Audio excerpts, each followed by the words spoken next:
Assalamualaikum, selamat pagi dan salam Malaysia Madani. Bersama saya Lydia Yusrina Abdul Ilyas dalam Berita Pagi Sarawak. Premier Sarawak Datuk Patinggi Tan Sri Abang Johari Tun Openg beserta isteri Puan Sri Datuk Amar Jumaani Tuanku Bujang semalam meneruskan kunjungan Tahun Baharu Cina ke Sibu. Kunjungan beliau dimulakan ke kediaman pemancar Datuk Jason Tai di Jalan Trap. Mengiringi Datuk Patinggi Abang Johari, timbalan beliau Datuk Amar Dr. Sim Kui Hian, Menteri Utiliti dan Telekomunikasi Sarawak Datuk Sri Julai Hinerawi, Menteri Pembangunan Wanita Kanak-kanak dan Kesejahteraan Komuniti Datuk Sri Fatimah Abdullah serta wakil-wakil rakyat di Sibu. Premier turut mengunjungi Temenggung Datuk Vincent Lau Lee Ming di Jalan Syama, Sibu. Proses membangunkan Sarawak ke arah negeri maju berpendapatan tinggi menjelang 2030 memerlukan sokongan serta kerjasama dari semua rakyat selain terus menyokong kepimpinan Premier Sarawak Datuk Patinggi Tan Sri Abang Johari Tun Openg.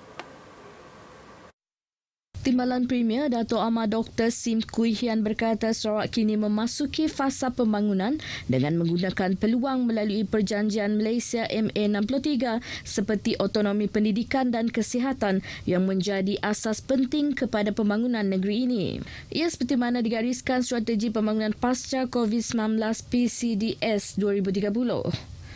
Katanya, di bawah PCDS 2030, Sarawak meletakkan sasaran untuk mencapai keluaran dalam negeri kasar KDNK berjumlah RM282 bilion pada 2030.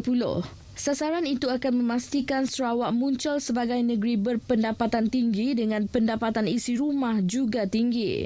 Beliau berkata demikian pada Majlis Makan Malam Tahun Baharu Cina di Miri. Seramai 23 delegasi Kesatuan Eropah EU yang diketuai Duta Besar Delegasi Kesatuan Eropah ke Malaysia, Michalis Roca semalam membuat kunjungan ke Kampung Budaya Sarawak ACV di Santubong. Ketibaan delegasi disambut Pengurus Besar ACV, Jen Lian Labang sebelum rombongan dibawa melawat dan melihat kepelbagaian budaya yang terdapat di Sarawak.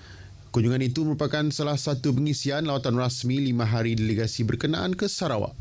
Delegasi EU juga dijadual menghadiri mesyuarat bersama World Wildlife Fund WWF Malaysia selain menghadiri program Business Day anjuran bersama Dewan Perniagaan dan Industri Kesatuan Eropah Malaysia, Eurochair Malaysia dan Invest Sarawak di Muzium Budaya Borneo Kuching. Pada Jumaat ini, delegasi berkenaan dijadual melakukan kunjungan hormat ke atas Di-Pertuan Negeri Sarawak Tun Wan Junaidi Tunku Jaafar serta Premier Sarawak Datuk Patinggi Tan Sri Abang Johari Tun Openg. Ekoran hujan lebat yang berlaku sejak 5 Februari lalu di kawasan hulu Sungai Linau Murum. Beberapa kawasan penempatan masyarakat Penan di kawasan tersebut telah dinaiki air. Beberapa jambatan di laluan Jalan Balak Tegulang Lusong Laku runtuh sehingga mengakibatkan kawasan tersebut tidak dapat dilalui kenderaan. Menurut Ahli Dewan Undangan Negeri Murum, Kennedy Cupai Ugon, situasi yang dialami penduduk di kawasan tersebut antara yang terburuk setakat ini.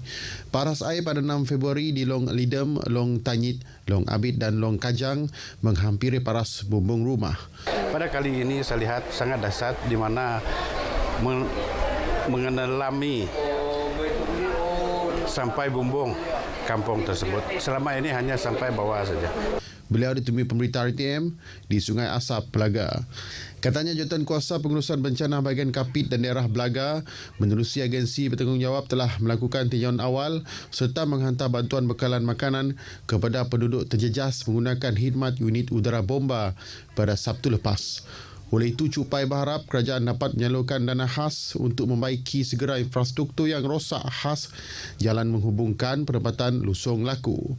Memberi dana sekurang-kurangnya 3 juta kepada setiap pejabat daerah. Karena inilah masa yang kita perlukan dana ini untuk membaik pulih. Karena kita tidak dapat menunggu kelulusan. Kalau ada dana kita boleh dengan serta-merta jawatankuasa dapat membuat tindakan yang secepat yang mungkin.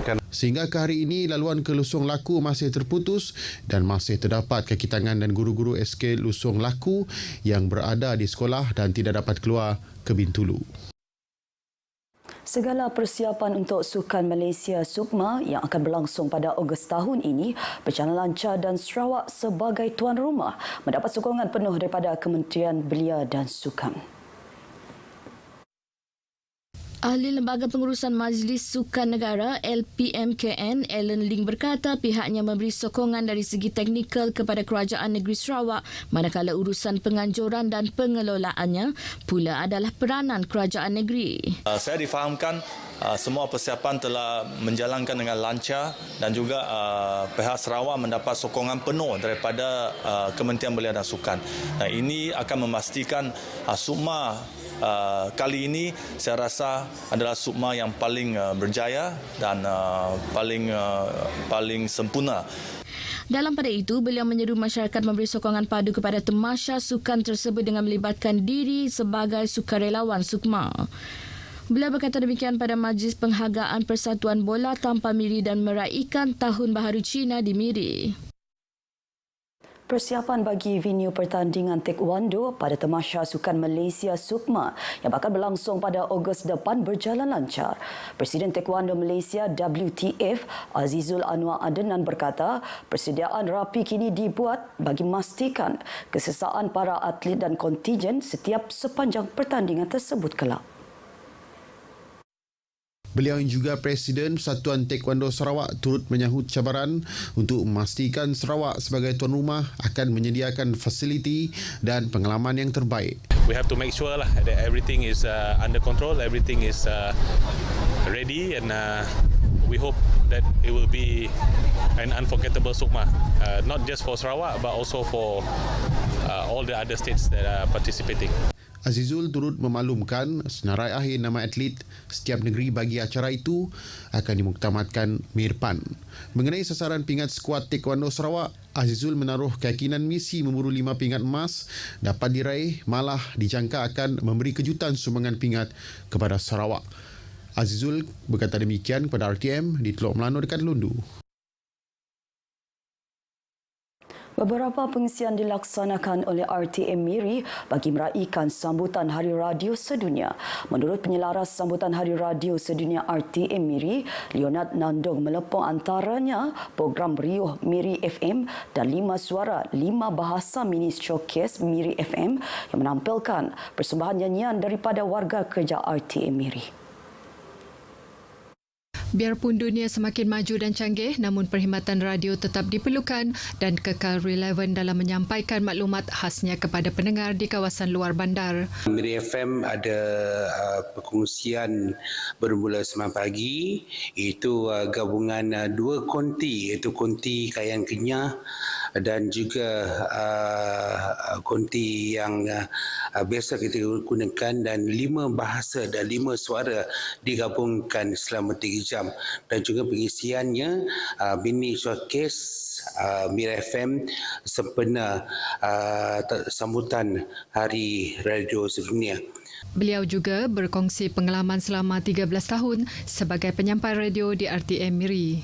Pengalaman sebagai seorang penyampai radio itu menggembirakan, dan di kesempatan ini saya mengucapkan selamat Hari Radio buat semua. Berita pagi Sarawak berakhir di sini. Seterusnya ikuti Stadium RTM selepas ini untuk perkembangan sukan tanah air dan antarabangsa. Dari sungai hingga sagara, Palestin pasti merdeka.